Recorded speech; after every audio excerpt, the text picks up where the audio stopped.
بسم اللہ الرحمن الرحیم۔ اعوذ باللہ من الشیطان الرجیم، بسم اللہ الرحمن الرحیم۔ مسئلہ صحیح اور عام میں ہم نے الفاظ عبادات کے بارے میں قول بالصحیح کے ادلہ کو بھی ذکر کیا اور قول بالعام کے ادلہ کو بھی ذکر کیا اور مصنف کی رائے کو بھی بیان کیا کہ ان کے نزدیک الفاظ جو ہے وہ معانی صحیحہ کے لیے وضع کیے گئے۔ اب بقیہ امور کے ضمن میں چند دیگر مباحث کو مصنف ذکر کرنا چاہتا ہے کہ جن میں پہلا بحث جو ہے وہ معاملات کے الفاظ کی وجہ سے، کہ آیا الفاظ معاملات میں بھی یہ بحث صحیح اور عام قابل تصور ہے یا قابل تصور نہیں ہے۔ تو فرماتے ہیں کہ آپ اس بحث کو مبنائی پہلے بنائیں، اس کے بعد جو ہے اس کا جواب ممکن ہے۔ بس ڈائریکٹ ہم نہیں کہہ سکتے کہ یہاں پہ محل بحث جو وہ جاری ہے، جریان محل نظام ممکن ہے یا ممکن نہیں ہے۔ وہ یہ ہے کہ آپ کے نزدیک الفاظ معاملات کا موضوع لہو کیا ہے، اسباب ہیں یا مسببات ہیں۔ بے الفاظ دیگر آپ کے نزدیک وہ اسباب کے جن کے ذریعے سے مسببات، مثال کے طور پہ ایجاب و قبول بے میں کہ جس کے ذریعے سے ملکیت حاصل ہو جاتی ہے، یا عقد نکاح جو ہے جس کے ذریعے سے زوجیت حاصل ہو جاتی ہے۔ اسی طرح سے دیگر جو اسباب ہیں جو ایک اثر رکھتے ہیں، کہ آپ کی نظر میں الفاظ معاملات مسببات کے لیے وضع ہیں یا اسباب کے لیے وضع ہیں۔ آپ کہتے ہیں اگر الفاظ معاملات مسببات کے لیے وضع ہوئے ہیں تو اس صورت میں یہ صحیح اور عام کا بحث قابل جریان نہیں ہے، کیونکہ یہ مسببات امور بسیطہ میں سے ہیں۔ یہ ہو سکتے ہیں کہ یا حاصل ہوتے ہیں یا کہیں گے کہ حاصل نہیں ہوتے۔ یہ نہیں کہہ سکتے کہ حاصل ہوئے ہیں لیکن ناقص ہیں، یا یہ نہیں کہہ سکتے کہ حاصل نہیں ہوئے یا حاصل ہوئے ہیں اور کامل ہیں۔ ہاں البتہ اگر آپ اسباب کی بحث کو لیں اور کہیں کہ الفاظ جو وہ اسباب کے لیے وضع ہوئے ہیں، خود ایجاب و قبول کے لیے، خود عقد کے لیے وضع ہوئے ہیں، تو اس صورت میں یہ محل نزاع جو ہے وہ قابل تصویر ہے۔ لہذا فرماتے ہیں الاول، یعنی باقی امور، کچھ امور باقی رہتے ہیں۔ پہلا امر جو ہے وہ یہ ہے کہ ان اسامی المعاملات ان کانت موضوعاً للمسببات، اگر اسامی معاملات مسببات کے لیے وضع ہوئے ہیں، فلا مجال للنزاع فیہا، تو اس میں جھگڑا کرنے کی اور یہ نزاع صحیح اور عامی کو بحث کرنے کی مجال نہیں، کوئی مہلت نہیں رہتی، فی کونہا موضوعاً للعام للصحیحۃ او للعام، کہ یہ الفاظ جو ہیں یہ صحیحہ کے لیے وضع ہوئے ہیں یا معنی عامی کے لیے وضع ہوئے ہیں۔ لعدم اتصافہا بہما، کیونکہ یہ مسببات جو ہیں یہ قابلیت نہیں رکھتے کہ ان کو صحت کے ساتھ یا کیا کہتے ہیں فساد کے ساتھ متصف کیا جائے، کما لا یخفی، جس طرح سے یہ چیز مخفی نہیں ہے، بل بالوجود تارتاً و بالعدم اخرى، بلکہ یہ مسببات ایسی چیزیں کہ ایک مرتبہ یہ وجود کے ساتھ متصف ہو سکتے ہیں، دوسری مرتبہ عدم کے ساتھ۔ بے الفاظ دیگر یا تو یہ ہوں گے یا تو یہ نہیں ہوں گے۔ یہ نہیں کہہ سکتے کہ ہوں گے لیکن کامل نہیں ہیں، کامل ہیں، یا ہوں گے یہ ناقص ہیں، اس طرح سے۔ وَأَمَّا إِنْ كَانَتْ مَوْضُوعَةً لِلْأَسْبَابِ، ہاں اگر یہ کہیں آپ کہ یہ الفاظ جو ہیں یہ اسباب کے لیے وضع ہوئے ہیں، فَلِلنِّزَاعِ فِيهِ مَجَالٌ، تو اس صورت میں یہ صحیح اور عام کا نزاع جو ہے اس کی جگہ بنتی ہے۔ لَكِنَّهُ لَا يَبْعُدُ دَعْوَىٰ كَوْنِهَا مَوْضُوعَةً لِلْصَحِيحَةِ أَيْضًا، لیکن کہتے ہیں اس صورت میں بھی ہم کہتے ہیں کہ یہ دعویٰ بعید نہیں ہے، بلکہ ہم اس قول کے قائل ہیں کہ یہ الفاظ معانی صحیحہ کے لیے وضع ہوئے ہیں اور فاسدہ کے لیے، عام کے لیے وضع نہیں ہوئی ہے، اور یہ معانی فاسدہ کو شامل نہیں ہوتی۔ وَأَنَّ الْمَوْضُوعَ لَهُ هُوَ الْعَقْدُ الْمُؤَثَّرُ لِأَثَرٍ كَذَا شَرْعًا وَعُرْفًا، اور ہم کہیں گے کہ ان الفاظ کا جو موضوع لہو ہے وہ عقد ہے جو اس سے مربوط اثر جو ہے، اب قضا کے ذریعے سے اشارہ کرتے ہیں اس اثر کی طرف، اس اثر کا جو یہ اثر دکھائے گا اس کے لیے وضع ہوا ہے، شرعاً و عرفاً،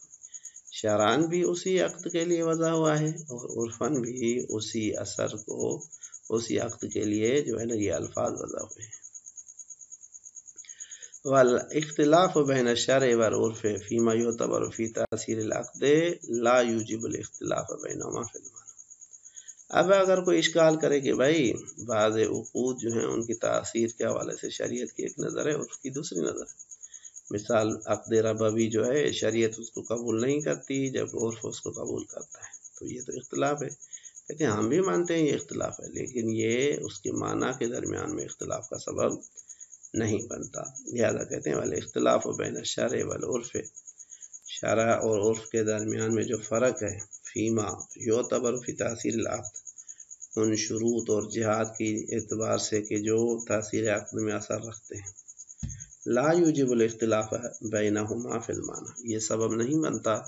کہ ان کے معنی کے درمیان میں بھی ہم کہیں کہ فرق ہے، کہ شریعت کی نظر ان کی نظر میں ان کی ایک معنی ہے اور کیا کہتے ہیں عرف کی نظر میں اس کی دوسری معنی ہو جاتی ہے۔ کہتے ہیں پھر اس اختلاف کا اثر کیا ہوگا؟ کہتے ہیں بل الاختلاف المحققات والمصادیق، بلکہ شریعت اور عرف کے نزدیک وہ جو تاثیر میں جو چیزیں معتبر ہیں ان کا اختلاف جو ہے وہ محققات ہیں، یعنی جن کے ذریعے سے وہ محقق ہوتی ہے، اور وہ جو مصادیق جن کے ضمن میں وہ محقق ہوتی ہیں ان میں اختلاف کا سبب بنتا ہے۔ کہ ہم کہیں گے مثال کے طور پہ یہ جو مصداق ہے آیا یہ تاثیر ملکیت دے گا یا نہیں دے گا، وہاں پہ شریعت کہہ سکتی ہے کہ بھائی کیونکہ بے ربوی ہے وہاں پہ وہ یہ اثر نہیں دے گا، یا یہاں پہ مثال بے کالی بالکالی ہے تو یہاں پہ یہ اثر نہیں دے گا، عرف کہہ سکتی ہے کہ یہاں پہ یہ اثر دے گا، تو وہاں پہ یہ مصادیق میں اختلاف جو ہے نا وہ اثر جو ہے وہ فرق کرے گا، لیکن اصل معنی جو ہے اس معنی میں وہ ممکن نہیں ہے فرق۔ وتغطیۃ الشرع العرف، اور شریعت کا خطا قرار مختی قرار دینا عرف کو یا اس کو غلط ٹھہرانا، فی تخیل کون العقد بدون ما اعتبر فی تاثیرہ، اس چیز میں کہ وہ اس تخیل میں کہ عقد جو ہے اس چیز کے بغیر ہے کہ جو اس کے تاثیر میں مشروط ہے، محققا لما هو المؤثر، یہ محقق تحقق بخش کے اس چیز کو کہ جو وہ اثر رکھے۔ مثال کے طور پہ اگر وہ اس کے بغیر ہو، عرف کہہ دیا کہ یہ محقق ہے، اس اثر کو اپنے دنبال میں رکھتی ہے، وہاں پہ شریعت عرف کو کہہ سکتی ہے بھائی تم اس چیز میں خطا کر رہے ہو، اس چیز سے وہ اثر حاصل نہیں ہوگا، کما لا یخفی، جس طرح سے یہ مخفی نہیں ہے، فافہم تم سمجھو۔ بس کلی طور پہ یہ ہو گیا کہ بھائی معنی میں اس اختلاف کا فرق نہیں ہے، ہاں اثر گزاری کے اعتبار سے مصادیق میں اختلاف جو ہے وہ شریعت اور عرف کا موجود ہے، کہ یہاں پہ مثال کے طور پہ وہ شریعت مثال کے طور پہ وہ مصداق قابل قبول ہے یا قابل قبول نہیں ہے۔ اب دوسرا بحث جو ہے وہ یہ ہے کہ آیا اصالت اطلاق جب کسی چیز کے جزئیت یا شرطیت کے بارے میں شک کریں، تو ہم نے بیان کیا تھا ہمارے نظام میں کہ الفاظ عبادات میں قول قائل بالعام جو ہے وہ اصالت اطلاق جاری کر سکتا ہے جب مولا مقام بیان میں ہو، اور قائل بقول صحیح جو ہے وہ اصالت اطلاق کو جاری نہیں کر سکتا، اس کے نزدیک جو ہے الفاظ جو ہیں وہ مجمل ہو جاتے ہیں۔ اب یہ بحث ہے کہ آیا الفاظ معاملات میں اگر کسی چیز کی جزئیت یا شرطیت کے بارے میں شک ہو جائے تو کیا؟ فرماتے ہیں کہ شریعت کے نزدیک جو ہے وہاں پہ اصالت اطلاق ہو سکتا ہے، یعنی اگر ایک چیز کے بارے میں ہم شک کریں کہ شرعاً وہ معتبر ہے یا نہیں، یا شرعاً شرط ہے یا نہیں، تو الفاظ معاملات میں آپ اصالت اطلاق جاری کر سکتے ہیں۔ لیکن اگر ایک چیز کے جزئیت اور شرطیت کے بارے میں خود عرف میں شک ہو، عرف کے نزدیکی بات نہیں ہم شک کریں آیا عرفاً یہ چیز معتبر ہے یا نہیں، تو اس شک کے صورت میں آپ اصالت اطلاق کا جریان نہیں کر سکتے۔ لہذا فرماتے ہیں کہ الثانی مورد دوم جو ہے وہ یہ ہے کہ ان کون الفاظ المعاملات اسامل صحیحہ، یہ جو ہم نے کہا کہ الفاظ معاملات صحیحہ کے لیے، معانی صحیحہ کے لیے، معاملات صحیحہ کے لیے مثال وضع کیے گئے ہیں، لا یوجب اجمالہا کا الفاظ العبادات، الفاظ عبادات کی طرح یہ الفاظ معاملات کے اجمال کا سبب نہیں بنتے، کہ لا یصح التمسک باطلاقها عند الشک فی اعتبار شیء فی تاثیرها شرعا، تاکہ اس اجمال کی وجہ سے تمسک کرنا صحیح نہ ہوتا اس کے اطلاق سے جب شک ہو کسی چیز کے معتبر ہونے میں اس کی تاثیر پیدا کرنے میں شرع۔ بے الفاظ دیگر ہم کہتے ہیں کہ یہاں پہ اجمال نہیں آتا، لہذا آپ تمسک کر سکتے ہیں جب آپ کو کسی چیز کے شرعاً معتبر ہونے میں تاثیر کے حوالے سے شک کریں تو شرعاً معتبر ہونے میں آپ اصالت اطلاق سے تمسک کر سکتے ہیں۔ وذالک، یہ کیوں ہے کہ بھئی الفاظ عبادات میں تمسک نہیں کر سکتے تھے، یہاں پہ کر سکتے ہیں؟ کہتے ہیں وذالک لأن اطلاقها لو كان مسوقا في مقام البيان ينزل على ان المؤثر عند الشارع هو المؤثر عند اهل العرف۔ وہ اس وجہ سے ہے کیونکہ یہ اطلاق جو ہے اگر ثابت ہو جائے کہ مولا کا یہ اطلاق جو ہے وہ مقام بیان میں ہے، اس کو ينزل اس جگہ پہ رکھا جائے گا کہ مؤثر جو شارع کے نزدیک مؤثر ہے هو المؤثر عند اهل العرف، وہ وہی مؤثر ہے کہ جو عرف کے نزدیک اثر دیتا ہے۔ بے الفاظ دیگر اس چیز میں شارع نے جو ہے وہ اہل عرف کی پیروی کی ہے، اپنی طرف سے کوئی نئی چیز بیان نہیں کی۔ وَلَمْ يُعْتَبَرْ فِي تَأْثِيرِهِ غَيْرُ مَا اُعْتُبِرَ فِيهِ عِنْدَهُمْ۔ وَلَمْ يَعْتَبِرْ بہتر ہے کہ اور شارع نے کوئی چیز معتبر نہیں بنائی فی التأثیر، یا یعتبر بھی کہہ سکتے ہیں کہ کوئی معتبر چیز نہیں ہے اس مؤثر کے اثر کرنے میں عند الشارع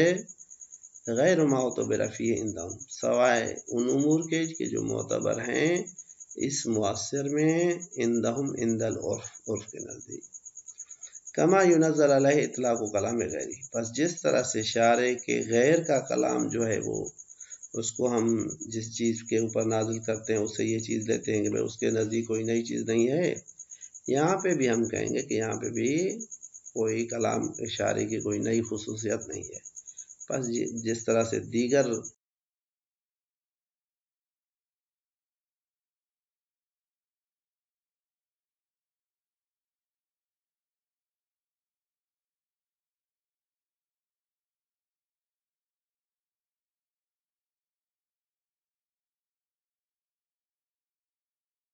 چیز کا کہ جس کے معتبر ہونے کے بارے میں ہم شک کرتے ہیں، یا بے الفاظ دیگر لو اعتبر فی تاثیری، اگر شارع نے معتبر جانا تھا اس مؤثر کے اثر کرنے میں، معشوق فی اعتباری، جس کے معتبر ہونے میں شک کیا جا رہا ہے یا شک پیدا کیا گیا ہے، کان علیہ البیان و نصب القرینۃ علیہ، تو شارع کے اوپر لازم تھا کہ اس کو بیان کرتا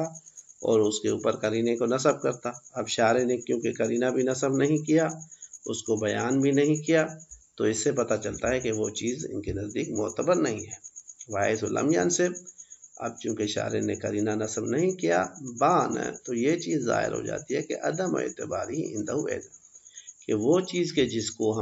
کے بارے میں ہم مشکوک ہیں اور سمجھتے ہیں کہ شاید یہ معتبر ہو شارع کے نزدیک، وہ اس کے نزدیک معتبر نہیں ہے۔ وَلِذَا يَتَمَسَّكُونَ بِالْإِطْلَاقِ فِي أَبْوَابِ الْمُعَامَلَاتِ، اسی وجہ سے علماء جو ہیں ابواب معاملات میں اطلاق سے تمسک کرتے ہیں اور اطلاق کو جاری کرتے ہیں جب بھی کسی چیز کی شرطیت یا جزیت کے بارے میں شک پیدا ہوتا ہے۔ مَا ذِهَابِهِمْ إِلَىٰ كَوْنِ أَلْفَاظِهَا مَوْضُوعَةً لِلْعَامِّ، جبکہ علماء اس طرف گئے ہیں کہ الفاظ جو ہیں وہ معنی صحیح کے لیے وضع کیے گئے، اس کے باوجود اصالت اطلاق کو جاری کرتے ہیں، جبکہ ہم نے عبادات میں کہا تھا کہ ثمرہ یہ ہے کہ بھائی صحیح جو ہے وہ اصالت اطلاق سے تمسک نہیں کر سکتا، فقط عام ہی ہے کہ جو اصالت اطلاق سے تمسک کر سکتا ہے۔ لیکن کہتے ہیں نہیں، الفاظ معاملات میں کیونکہ شارع جو ہے وہ عرف کے تابع ہے اور اس نے اپنا کوئی نیا رستہ نہیں بتایا، لہذا اگر کسی چیز کے شرعاً معتبر ہونے کے بارے میں شک کرتے ہیں تو ہم عرف کی طرف رجوع کریں گے۔ عرف کہتا ہے کہ یہاں پہ کوئی وہ چیز معتبر نہیں ہے۔ ہاں، ایک مورد خارج ہے، نعم لو شک فی اعتبار شیء فیہا عرفاً، اگر اس مؤثر کے بارے میں ہم کہیں گے کہ اس میں کوئی ایسی چیز معتبر ہو جو شرعاً جس کے بارے میں ہم شک ہے کہ آیا شرعاً یہ عرفاً جو ہے نا ہمیں شک ہے کہ آیا عرفاً یہ چیز معتبر ہے اس چیز کے مؤثر میں یا نہیں۔ بے الفاظ دیگر جس چیز کے جزیت اور شرطیت میں ہم شک کرتے ہیں وہ شک عند الشریعہ نہ ہو بلکہ عند العرف ہو کہ آیا عرف اس کو معتبر جانتی ہے یا نہیں۔ وہاں پہ کہتے ہیں آپ اصالت اطلاق سے تمسک نہیں کر سکتے. لہٰذا کہتے ہیں نام لو شک فی اعتبار شیء فیہا، اگر شک کیا جائے کہ کوئی چیز معتبر ہے فیہا ان الفاظ معاملات میں عرفاً آیا معتبر ہے یا نہیں، فلا مجال للتمسک باطلاقہا فی عدم اعتبار، لہذا وہاں پہ آپ اس چیز کے غیر معتبر ہونے کے لیے اطلاق سے تمسک نہیں کر سکتے. بل لا بد من اعتبارہ، بلکہ ضروری ہے کہ وہ چیز جو ہے وہ معتبر ہو. ٹھیک ہے، اس کو انجام دیا جائے گا، وہاں پہ اصالت احتیاط کے اوپر عمل کیا جائے گا. لِأَصَالَةِ عَدَمِ الْأَثَرِ بِدُونِهِ، کیونکہ ظاہراً امکان یہ ہے کہ اگر جب تک وہ چیز نہیں ہوگی تو وہ مؤثر جو ہے وہ اپنا اثر نہیں دکھائے گا. ہم شک کریں گے کہ اگر اس کو انجام نہ دیں آیا مؤثر جو ہے وہ اثر رکھے گا یا نہیں. اصالت عدم اثر کہتی ہے کہ نہیں، اگر آپ اس کو انجام نہیں دیتے تو یہ مؤثر وہ اثر نہیں دے گا، نتیجتاً ہمیں اس چیز کو احتیاطاً انجام دینا پڑے گا. فتعمل جیداً.